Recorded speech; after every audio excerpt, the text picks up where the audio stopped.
À la fin du XXe siècle, les vendredis après-midi avaient indiqué leur propre atmosphère sonore.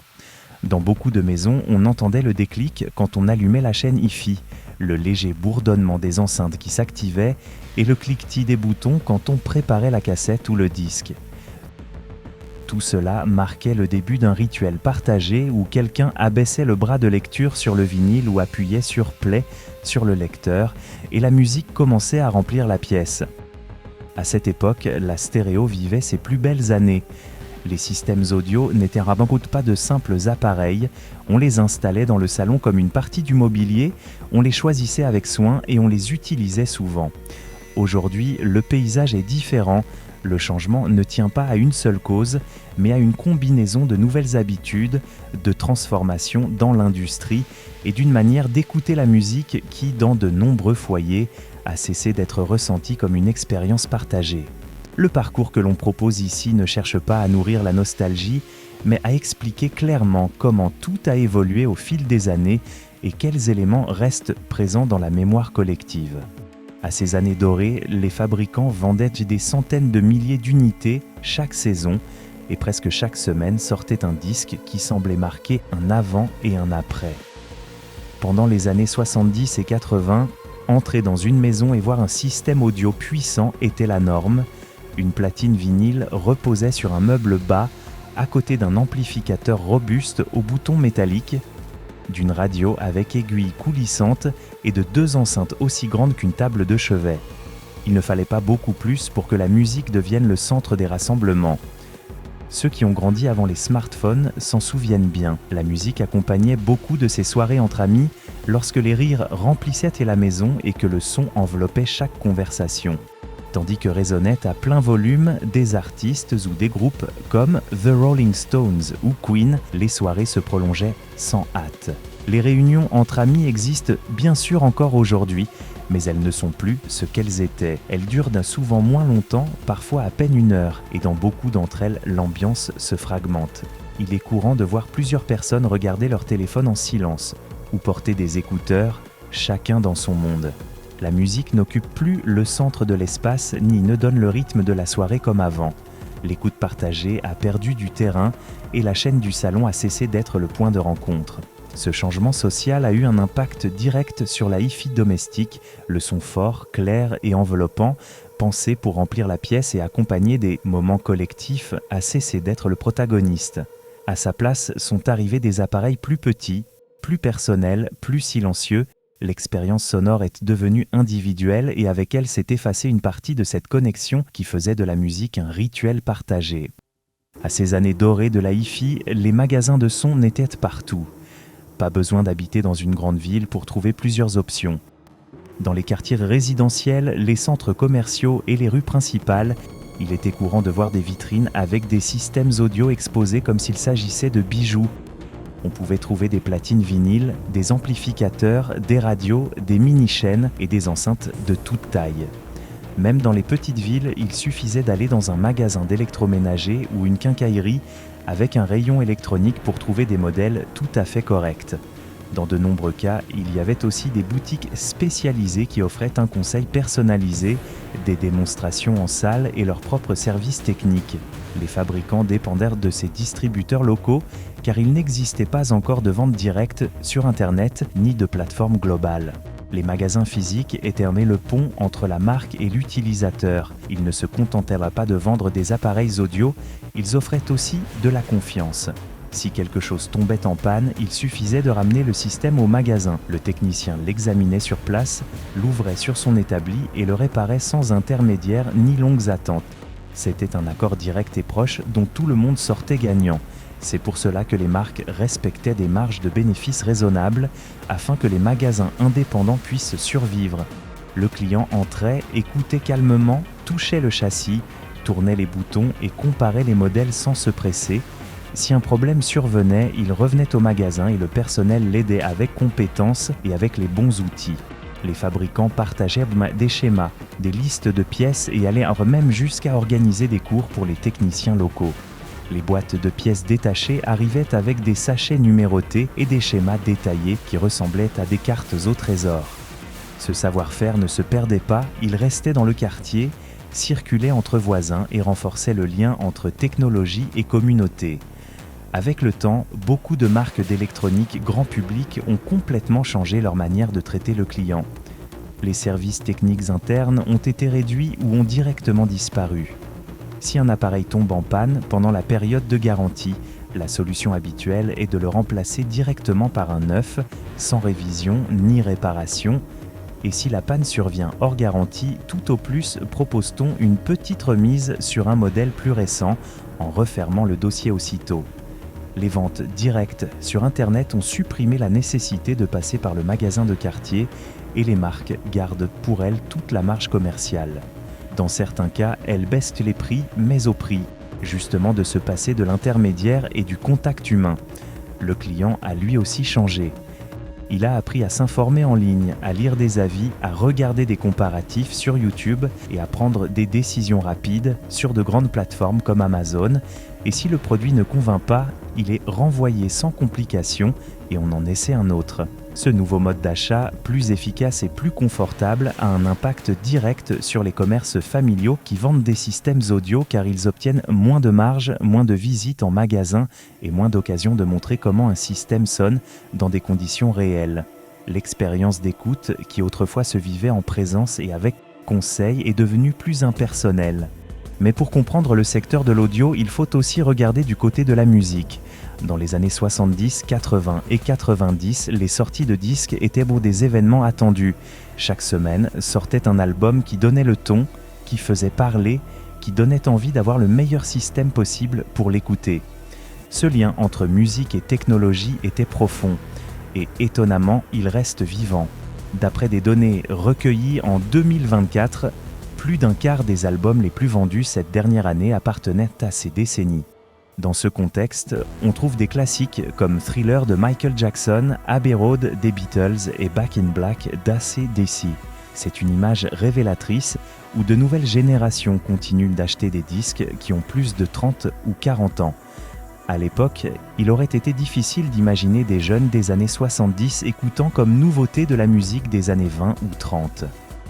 Pourtant, aujourd'hui, le catalogue classique continue de pousser fort. Durant ces décennies, il s'est passé quelque chose de très spécial, avec la naissance et l'expansion de genres, comme le punk, le metal, le hard rock, le hip-hop ou la techno. Ce fut une pluie de styles qui a façonné le goût collectif et laissé une empreinte durable. De tous ces événements, on peut tirer une conclusion claire. La musique actuelle, en moyenne, ne provoque plus le même phénomène de masse que dans les décennies précédentes. Cela ne signifie pas qu'il manque aujourd'hui des artistes de valeur ou d'excellents albums, mais que le lien collectif à la musique s'est transformé. L'émotion est toujours là, mais elle se vit désormais autrement. Pendant que tout cela se produit, un phénomène qui suscite pas mal de débats dans le monde de l'audio et de la musique a aussi commencé à prendre de l'ampleur. Il s'agit de groupes créés par intelligence artificielle qui semblent peu à peu gagner en visibilité. Certains parviennent à se placer au sommet de plateformes comme Spotify, ce qui provoque des réactions partagées. Tandis que certains rejettent ce phénomène en bloc, d'autres ne le voient pas d'un si mauvais OL. La musique créée par des algorithmes peut sonner extrêmement léchée, ajustée au goût moyen, sans erreur ni imperfection. Pour certaines oreilles, cette perfection est attirante. Et cela représente un véritable défi pour les musiciens en chair et en os. Si les nouvelles générations grandissent habituées à cette norme, il est possible que les concerts avec leurs erreurs naturelles, le tremblement d'une voix authentique ou la respiration entre les phrases perdent une partie de leur charme. Peut-être que cela n'arrivera pas, mais peut-être que si. La réalité actuelle, c'est que cette possibilité est sur la table, et si elle s'impose, la manière dont on comprend et valorise la musique pourrait changer complètement. Ce qui auparavant était célébré comme humain et authentique pourrait cesser d'être au centre, et cela modifierait non seulement la façon dont la musique est produite, mais aussi la façon dont elle est écoutée et appréciée. Par ailleurs, le système stéréo personnel s'est nettement amélioré, et cela a contribué au fait que la hi-fi domestique n'occupe plus la place centrale qu'elle a tenue pendant des décennies. On peut constater que la connexion Bluetooth est très stable, que les amplificateurs en classe D sont plus compacts, que les écouteurs ont atteint des niveaux de qualité surprenants, que les batteries rechargeables sont devenues durables et que la réduction de bruit est passée du statut de luxe à celui de chose courante. Tout cela a complètement transformé l'expérience d'écoute individuelle. Pendant des décennies, écouter de la musique hors de chez soi relevait de la patience. Les options portables étaient limitées et, dans bien des cas, peu pratiques. Les premiers baladeurs à cassette étaient grands, lourds et fonctionnaient avec des piles qui se déchargeaient rapidement. Les radios de poche, avec leur antenne métallique déployée, offraient un son limité et dépendaient d'un bon signal. Et lorsque l'environnement était bruyant, il fallait recourir à de gros écouteurs avec longs câbles qui devenaient gênants au bout d'un moment, ou à des modèles plus légers, avec coussinets en mousse qui isolaient à peine le son et offraient une qualité très médiocre. Même lorsque le Walkman est arrivé, puis le Discman avec des améliorations nettes en autonomie et en portabilité, les écouteurs fournis dans la boîte restaient le maillon faible. À cette époque, l'expérience d'écoute s'est améliorée, mais elle était encore loin d'être idéale, car les écouteurs étaient fragiles, plats et peu enveloppants. Aujourd'hui, le paysage est tout autre. Les écouteurs intra-auriculaires Bluetooth avec réduction de bruit active sont devenus confortables, étonnamment efficaces et proposés à des prix abordables. Ils permettent d'écouter avec netteté au milieu du chaos sonore de la ville ou pendant un trajet en transports en commun. La qualité sonore s'est tellement améliorée que, pour beaucoup, cette façon d'écouter est déjà largement suffisante. La portabilité a gagné du terrain et l'expérience intime de l'écoute musicale est devenue plus riche, plus pratique et plus immersive que jamais. Dans le même temps, le salon a cessé d'être le centre exclusif du divertissement domestique. Dans les décennies passées, quand il n'y avait ni réseaux sociaux, ni jeux vidéo dans chaque chambre, ni plateformes sportives à la demande, ni catalogues infinis de films et de séries disponibles à toute heure, il était courant de n'avoir qu'un seul téléviseur et un système audio partagé. Cela signifiait que si tu voulais regarder ton programme préféré ou écouter l'album que tu aimais, tu devais attendre ton tour. Parfois, il fallait céder face au goût de tes parents, de tes frères et sœurs ou de la personne installée sur le canapé avant toi. Et même si cela pouvait provoquer quelques disputes, cela donnait aussi lieu à des moments partagés, à des conversations spontanées et à des découvertes musicales qui n'auraient pas eu lieu autrement. Aujourd'hui, ce temps de loisirs en famille s'est fragmenté entre de multiples écrans. Des données disponibles indiquent que dans les pays à forte pénétration technologique, comme les États-Unis, le Japon, la Corée du Sud ou une grande partie de l'Europe de l'Ouest, les foyers possèdent en général entre 15 et 25 appareils connectés. On parle de smartphones, de tablettes, d'ordinateurs, de consoles, de téléviseurs, entre bien d'autres. Tous ces appareils se disputent l'attention, le temps, l'énergie. Dans cet environnement, même un bon système stéréo 2 canaux, aussi spectaculaire soit-il, doit affronter une marée constante de stimuli visuels et de notifications. Le geste de faire défiler sans fin sur les réseaux sociaux et les applications, ce que beaucoup appellent le scroll infini, procure une gratification immédiate difficile à résister. Et ce n'est pas seulement une tentation pour quelques-uns, cela a fini par happer presque tout le monde. Cette dynamique permanente de stimuli visuels et de nouveautés a transformé l'attention en ressource rare et a laissé peu de place à des expériences plus posées, comme s'asseoir pour écouter de la musique sans distraction. Dans ce contexte, pour que la hi-fi traditionnelle reprenne une place importante, il faudrait un changement qui, aujourd'hui, n'a rien d'évident. Quelque chose d'aussi simple et en même temps d'aussi complexe que ralentir, poser le téléphone, fermer les réseaux sociaux un moment et s'offrir du temps pour écouter un album entier sans interruption, sans listes automatiques qui tournent en fond. Pour cela, il serait nécessaire de retrouver l'habitude de prêter attention, de se laisser porter par une over-pensée pour être écouté du début à la fin. On espère que cela arrivera, mais il ne semble pas très probable que la société dans son ensemble décide de le faire. Malgré tout, l'écoute attentive garde sa valeur. Elle aide à se détendre, à mettre de l'ordre dans ses pensées et à se reconnecter à soi-même et aux autres. C'est pourquoi, même si le secteur a perdu en visibilité face à d'autres formes de consommation, continuer à le promouvoir reste pertinent. Ce qui est encourageant dans tout ce panorama, c'est qu'en dépit des changements, de nombreux jeunes continuent de s'intéresser à la hi-fi, qui a marqué une époque dans les années 70 et 80. Leur enthousiasme montre que la haute fidélité d'antan n'a pas disparu Elle s'est simplement repliée.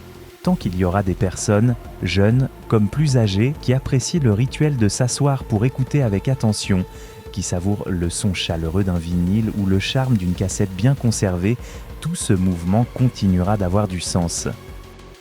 Cependant, retrouver les niveaux de popularité qu'avait la hi-fi dans les années 70 et 80 ne semble plus possible.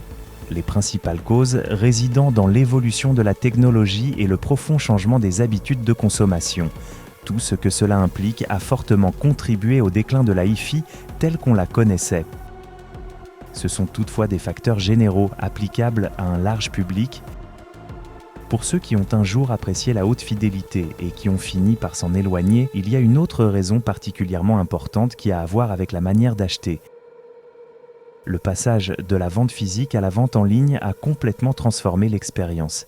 Il n'est plus courant d'entrer dans une boutique spécialisée, d'essayer un amplificateur, de comparer des enceintes, de recevoir des conseils techniques ou d'écouter avant de décider.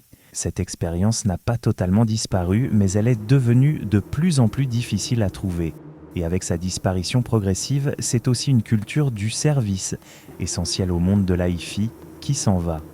Les magasins locaux ne se contentaient pas de vendre des appareils audio, ils enseignaient aussi, ils aidaient à placer correctement les enceintes, à éviter les vibrations inutiles, à tirer le meilleur parti du système sans avoir à le renouveler tous les 2 ans. Ils accompagnaient le client tout au long du processus, offraient point de vraies garanties, aidaient aux calibrations, résolvaient les doutes techniques et surtout réparaient. Quand quelque chose tombait en panne, on ne le jetait pas immédiatement. On ouvrait l'appareil, on le vérifiait avec soin et on le réparait. Parfois, il suffisait de changer un relais, d'ajuster un potentiomètre, de corriger une soudure froide ou de remplacer 2 condensateurs. Il y avait des mains expertes qui savaient comment redonner vie à un appareil. Aujourd'hui, en revanche, la solution la plus fréquente est de remplacer le dispositif par un autre neuf et de passer à autre chose. Cette logique d'utiliser et remplacer a transformé de nombreux produits en objets pratiquement jetables. Et pour les véritables amateurs de haute fidélité, pouvoir réparer leurs appareils reste fondamental. Beaucoup d'entre eux conservent de véritables pièces de collection datant de plusieurs décennies, des appareils auxquels ils tiennent et qu'ils ne veulent pas remplacer par des modèles plus récents. Cependant, le manque d'ateliers spécialisés et la difficulté croissante à trouver un service technique de qualité les obligent, dans bien des cas, à se séparer de ces appareils. Ils ne le font pas par choix, mais par nécessité. Et cette perte, au-delà de l'objet, représente aussi la disparition d'une manière d'écouter, de soigner, de comprendre le son. Les marques qui conservent encore cet esprit, ainsi que les rares magasins qui le maintiennent vivant, continuent d'attirer un public qui apprécie l'écoute attentive, l'essai direct et le conseil d'experts. D'un autre côté, la relation au format d'écoute a elle aussi changé. À l'époque dorée de la hi-fi, l'arrivée d'un nouvel album était presque un événement. On feuilletait la pochette, on lisait le livret, on sentait l'odeur de l'encre fraîchement imprimée. Il y avait une face A et une face B, chacune avec sa logique, son ordre, son intention narrative. Écouter un album complet faisait partie du rituel, une expérience qui invitait à s'arrêter et à prêter attention. Avec le temps, tout cela a été supplanté par le confort absolu des plateformes de streaming, qui offrent un accès instantané à des catalogues infinis, des listes personnalisées et des sauts de piste d'une simple pression. La musique est devenue plus accessible, mais aussi plus fragmentée, plus éphémère. On a perdu l'émotion et l'enthousiasme de découvrir un album entier, de se laisser porter par son déroulé sans interruption, sans algorithmes qui interviennent dans l'ordre ou la sélection des morceaux. Cette sensation d'avancer piste après piste en suivant l'intention de l'artiste s'est peu à peu effacée. Et même si la technologie a facilité l'accès, elle a aussi dilué le lien émotionnel avec l'offre complète. Voici la réalité actuelle. Les jours où la hi-fi se vendait avec un enthousiasme massif sont derrière nous et il est très difficile qu'ils reviennent de la même manière. Pourtant, l'expérience de s'asseoir pour écouter calmement garde toute sa valeur. Dans le monde actuel, conçu pour offrir une gratification immédiate et déclencher de la dopamine en un clic, consacrer du temps à un album entier est presque devenu un acte de résistance. Et pour ceux qui le pratiquent, ce moment reste aussi précieux qu'il l'a toujours été, peut-être même davantage. On va s'arrêter là pour la vidéo d'aujourd'hui. Si elle t'a plu et que tu veux d'autres récits clairs liés à l'audio, à la haute fidélité et aux grandes marques, abonne-toi, laisse ton like et raconte-nous en commentaire ton avis sur l'évolution de la hi-fi. À très vite pour la prochaine.